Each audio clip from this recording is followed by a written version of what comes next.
Hola, ¿cómo están? Mi nombre es Cristina Salinas. Muchísimas gracias por sintonizarnos en este capítulo más de Así es la ley, en donde escuchamos y sí juzgamos. En este capítulo vamos a platicar acerca de los magistrados penales. ¿Qué hace un magistrado penal? ¿Por qué son tan relevantes en nuestra sociedad? ¿Sabías que un magistrado puede definir tu libertad o puede definir el futuro también de la persona agresora o una víctima?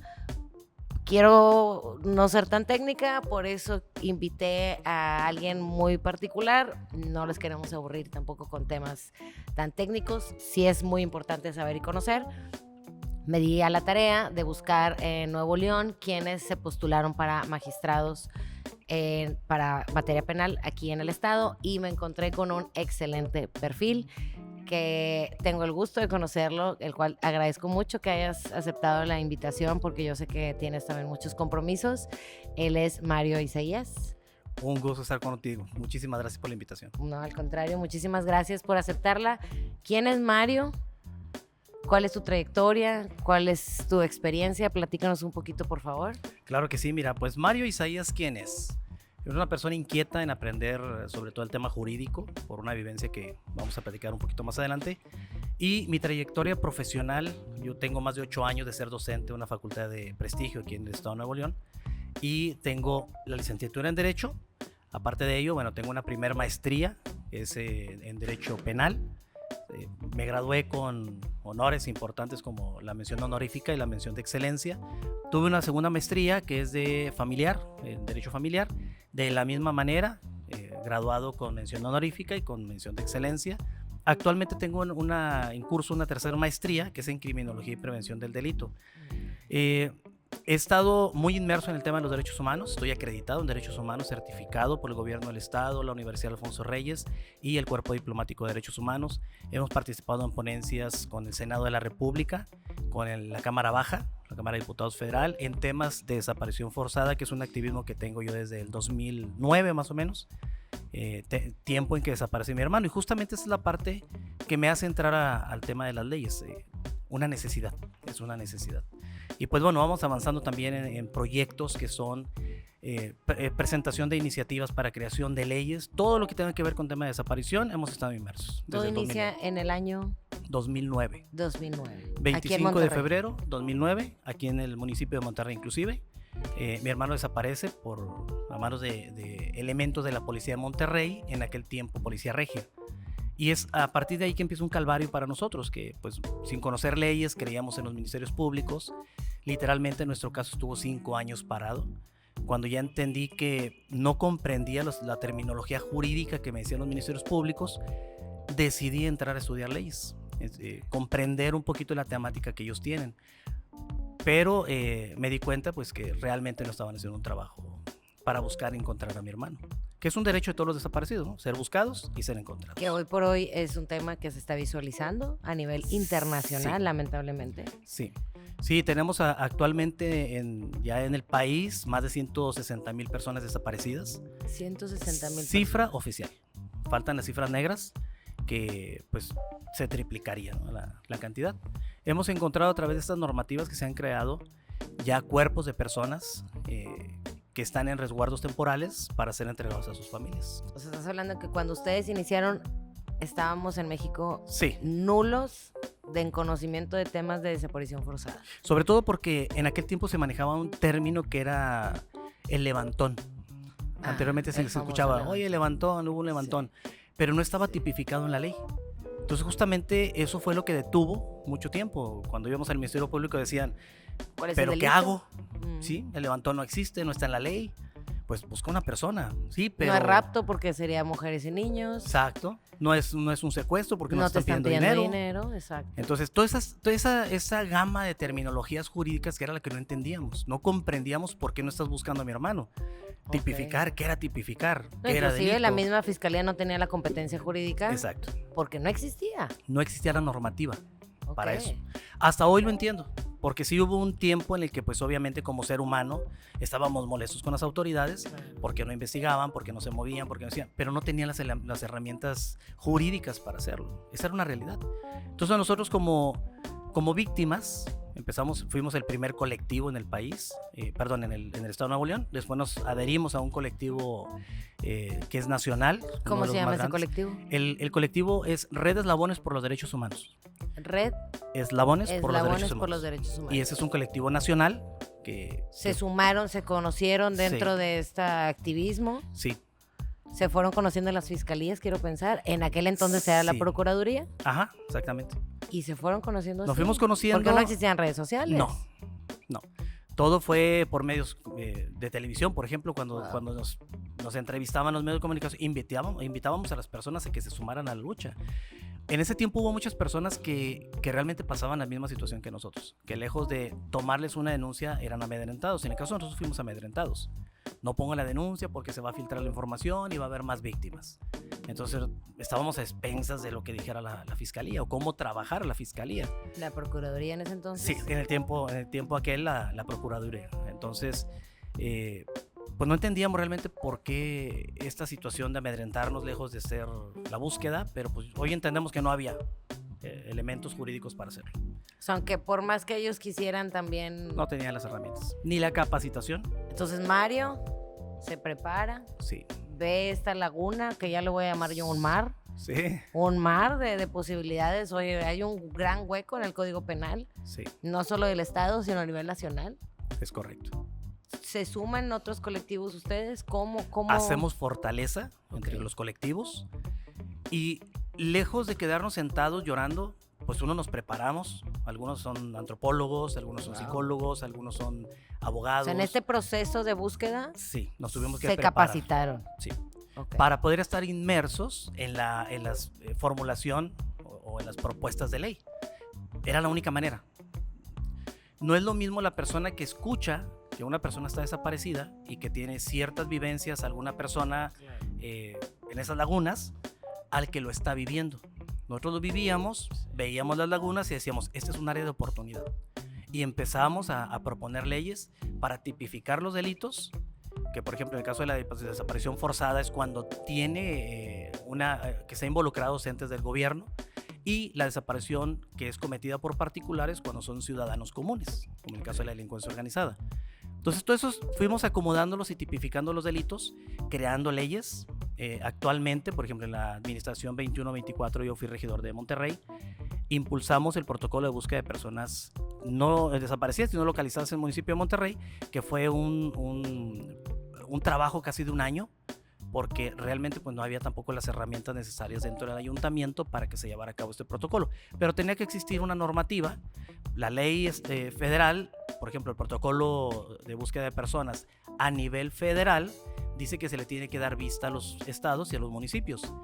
Pero ok, ya le informamos al municipio y luego no había una normativa para seguir buscando a las personas, teniendo cámaras en las calles, teniendo policías en las calles, teniendo tránsitos en las calles, teniendo radios de comunicación, teniendo patrullas, teniendo todo, pero no había una normativa que los obligara a trabajar. Que auxiliara a las autoridades federales. Al final del día es un delito grave. Claro. Es un delito que se persigue a nivel federal. Sí. Y solicitan el auxilio y el apoyo de las policías municipales. Para una búsqueda inmediata. Para una búsqueda inmediata. Pero no existía. No existía. Entonces el municipio de Monterrey ya lo tiene. En la administración pasada se logró, se analizó, se creó y se votó. Entonces ya está vigente ahí.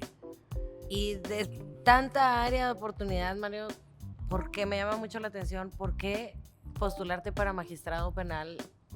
Te soy sincera, yo no conocía mucho el tema, empecé a investigar, por eso justamente este programa, porque hay muchas dudas, ¿no? Todo esto es nuevo, históricamente es la primera vez en la historia, en sí están escribiendo ustedes la historia, otra vez se está tocando volver a escribir la historia. Yo te veo con muchas oportunidades y me llama la atención. ¿Qué te inspiró? ¿Por qué querer ser magistrado penal? Fíjate que en este ir y venir de los temas jurídicos, cuando vemos un caso, un asunto, a veces nos damos cuenta que los jueces determinan sentencias por evitar situaciones mediáticas. Delitos graves, hablemos de delitos graves, feminicidios, no sé, delincuencia organizada, etc. Si esto se hace mediático, si sale la nota en los medios de comunicación, el juez determina que mejor se sentencie a la persona por no tener una reprimienda social o mediática. Y a veces vemos que es injusta una sentencia. Pero es ahí donde entran los magistrados. Cuando hay una situación de apelaciones, cuando hay una sentencia en la que nos sentimos agraviados y se presenta un amparo, llega justamente ahí con los magistrados. Y los magistrados ahora sí revisan, desglosan, analizan la situación y determinan si el juzgador actuó de una manera racional o no. O con conocimiento, porque también hay que decirlo de esa manera. Hay errores de percepción, hay errores de análisis. Entonces, el magistrado tendría que analizar justamente esa parte, de decir, bueno, el juzgador no tomó en consideración esta violación de derechos. O sea, el magistrado revisa la sentencia del juez. Así es. Que esa es la primera instancia. Así es. El procedimiento, para que más o menos entendamos, yo denuncio ante la fiscalía. La fiscalía investiga y acusa. Y en la etapa de juicio, el juez determina una sanción si lo ve como un resultado de que la persona realmente incurrió en un delito. Sentencia y sigue otra instancia todavía. Entonces, en esa otra instancia... O sea, si yo no estoy de acuerdo con esa sentencia... Apelas, haces una apelación... Y me voy contigo. O haces un amparo directo o indirecto de acuerdo a la circunstancia y recae esta parte de la revisión de los magistrados para que ellos determinen si fue apegado a derecho o al debido proceso o pues respetando siempre los derechos humanos de las personas.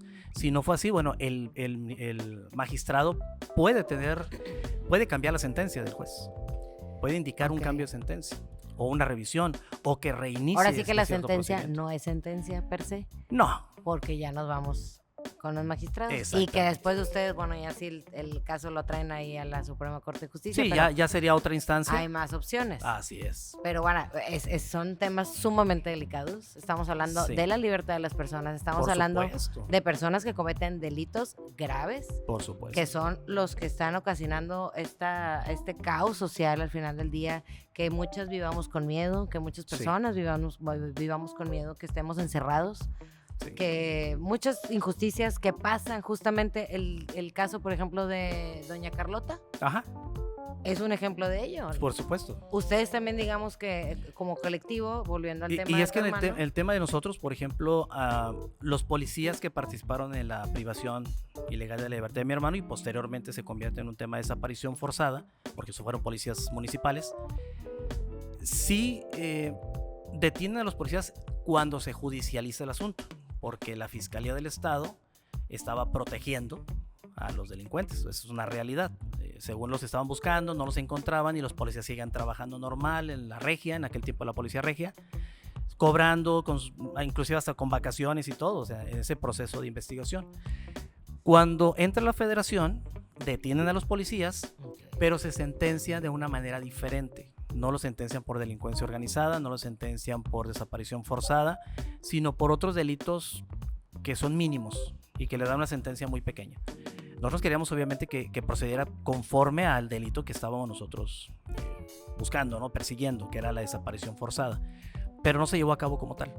Entonces, en el caso de nosotros, no conocíamos todavía a cabalidad el tema de cómo llegar con un magistrado y todo, y el tema cae ahí, pero yo no quiero que le pase a la gente.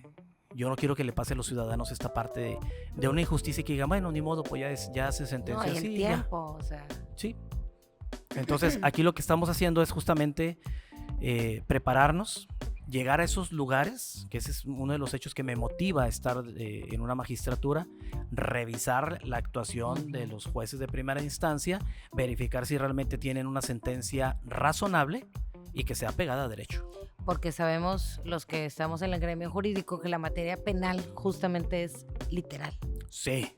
O sea, yo no puedo interpretar como en otras materias que le dijo y que no, porque el actor y que dijo García Maínez y otros, no. Sí. En materia penal es, si esto dice, si es azul, es azul. Así. No puede haber margen de error en cuanto a legislación también. Y la interpretación misma. No puede haber margen de error. No puede haber margen de error. Entonces ya, si estamos hablando de errores de proceso, ahí es donde donde entramos nosotros. Los magistrados. Así es.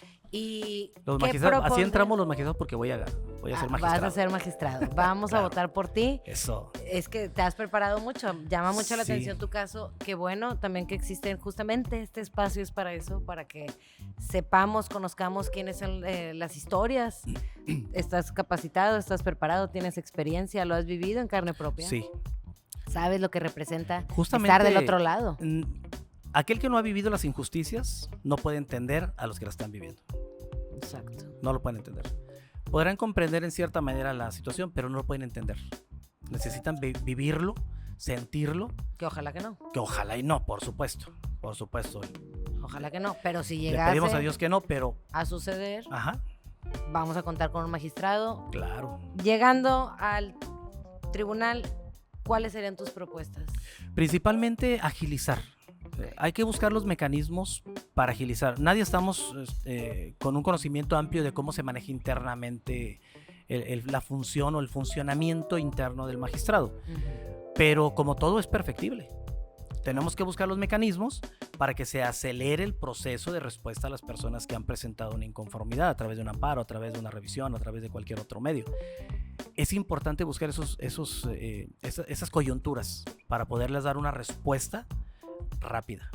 Porque imagínate, tenemos una persona que está como PPL, una persona que está detenida legalmente, obviamente, porque hay un proceso, un delito grave, ya sea, vamos al feminicidio, que es muy, muy común ahorita. Una persona que, lamentablemente, una persona que está por feminicidio, pero que sí es inocente, que estuvo en el momento y lugar equivocado y pues tú eras y vas para adentro y mientras se hace un procedimiento, pues él está detenido. El antes arraigo. Lo que Ahora antes era el es arraigo. prisión Preventiva oficiosa. con el objetivo o el espíritu de la ley que le Bien, refieren exacto. a que puede tener o es un ente peligroso Ujú. socialmente y mientras se investiga Sí. se va en prisión Sí, preventiva. lo El que- antes arraigo. Exactamente. Lo que la investigación hacía, o lo que hace la investigación es decir, bueno, esta persona es un delito grave, o se puede sustraer la acción de la justicia y tenemos que retenerlo. O puede poner en peligro la vida de los testigos, lo voy a retener. O puede poner en riesgo la vida de la víctima, lo voy a retener. Lo tienen resguardado, pero en el penal. Que si estamos hablando que es un homicidio o un feminicidio, pues sí pueden Sí, quedar en ese supuesto. así es. O sea, es muy posiblemente que vas a llevar un proceso adentro en la red. Dentro. Y ahí no te empieza a contar el término tampoco. No, Solamente van a llevar tu proceso en un lugar así donde es.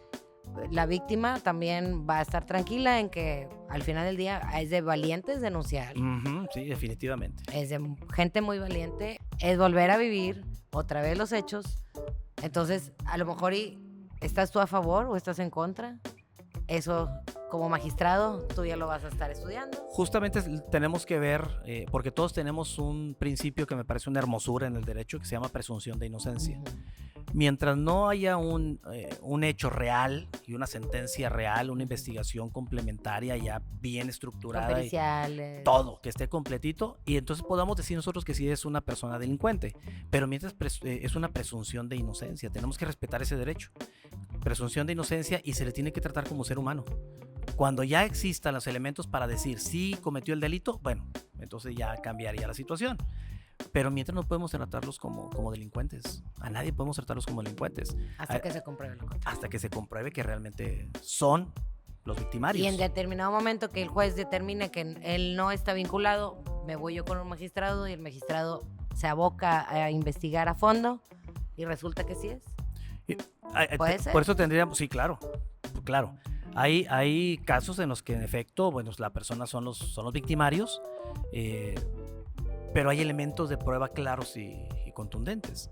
Cuando no los hay, cuando es un tema de investigación, porque resulta que alguien dijo que fue la persona, me parece un poquito tosco decir si eres un delincuente o si fuiste el feminicida. No podemos violentar el derecho de las personas. Correcto. ¿Sí? Entonces, esa es la función justamente del magistrado, ¿no? Revisar que todo haya sido apegado a ley y que se respeten los principios que establece el Código Nacional de Procedimientos Penales y que también están los principios en la Constitución. Ok, y bueno, ya teniendo esto en claridad, si yo quisiera saber ¿por qué la ciudadanía confiaría en ti? ¿Por qué depositar mi voto? ¿Por qué me levantaría yo el 1 de junio para tener un magistrado como Mario Isaías? Principalmente quiero comentarles que vean mi experiencia, mi trayectoria. Soy una persona que ha sufrido las injusticias igual que ustedes, y que solamente las personas que han sufrido las injusticias son aquellas que pueden determinar en favor de ustedes la justicia, buscarla realmente la justicia, una justicia verdadera. Mi nombre es Mario Isaías Castañeda Puentes, soy licenciado en Derecho, tengo una maestría en Derecho Penal, tengo una maestría en Derecho Familiar, tengo en proceso una maestría en Criminología y Prevención del Delito, soy acreditado en Derechos Humanos y me sigo preparando en tema de Derechos Humanos. Hemos debatido con situaciones de la Fiscalía General de la República por el cambio de la ley orgánica, donde eliminaban justamente el tema de la investigación en búsqueda de personas desaparecidos. Pero crean en mi persona, porque los hechos lo demuestran. Hemos creado protocolos importantes, hemos estado inmersos en todas las leyes en temas de derechos humanos y en tema de búsqueda de personas desaparecidas y no localizadas. Y tenemos la experiencia, tenemos la trayectoria, más de 8 años de ser docente en una institución educativa en tema de derecho penal, y creo yo que puedo hacer un buen desempeño. Mi nombre es Mario Isaías, en la boleta vamos a aparecer como Castañeda Puentes, empezaría con los apellidos, es la boleta color rosa y mi número es el 05, recuerdan, hay que poner 05 de la boleta color rosa, Castañeda Puentes. Color rosa 05, Mario Castañeda. Así es. Mario Isaías Castañeda, que no se nos olvide, en Nuevo León, distrito. Es el distrito 3. Que comprende... Comprende la zona, una parte de Guadalupe, Juárez, Cadereyta, Marín, y por el otro extremo también tenemos a El Carmen, tenemos a Ciénega, tenemos pues toda esta franja del norponiente. Bueno, para invitarlos al voto, muchísimas gracias. Al contrario, muchas gracias a ti por invitarnos y este espacio. Y también te admiro mucho por tu valentía y gracias. Por cómo manejaron en tu familia esta situación, sí. Muy lamentable, pero has aportado mucho en el municipio, en el estado, en el país, y ahora si te favorecen las elecciones, futuramente vas a ser gran auxiliar para que se haga una justicia penal aquí en el estado de Nuevo León. Muchas gracias. Creo que la gente hoy está más informada, y si entran a hacer una investigación real, van a ver perfiles buenos. ¿Cómo te buscamos en redes sociales? Castañeda Puentes, Mario Isaías. En Instagram estamos como Mario Isaías 77 y en TikTok como Mario.Isaías 77. Para que sigas compartiendo tu contenido. Claro que sí. Muchísimas gracias, pues. Gracias a ti. Hasta aquí terminamos el capítulo. Muy interesante. Es muy importante conocer quiénes van a estar en la boleta estas elecciones 2025. Vamos a votar por primera vez en la historia a nuestros jueces y magistrados, en esta ocasión en Nuevo León, temas federales. Próximamente en el 2027 vamos a tener otras elecciones, pero eso se los dejaré para el siguiente capítulo. Muchísimas gracias y recuerden que así es la ley, aquí escuchamos y sí juzgamos. Adiós.